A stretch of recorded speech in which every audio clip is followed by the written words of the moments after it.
iyiphi indlela esinganakekela ngayo amehlo njoba sabantu? Kufanele as umuntu ube ne-healthy diet. Okay. Kufanele udle ilokhunjana ama-veg akho a-green. Okay. Ama-carrots akho. Kube impilo yakho.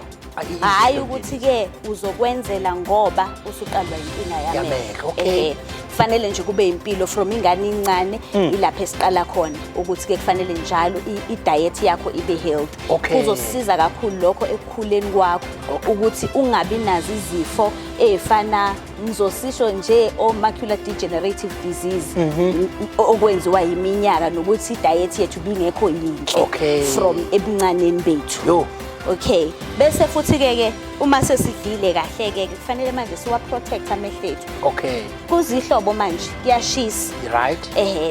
So ilanga selehlile njengoba bajwayele ukusho. Okay. So ama-sun rays ayasilimaza emehlweni ethu. Don't say. So now kufanele ukuthi-ke izibuko sigqoke ama-sunglasses ethu to protect amehlo ethu.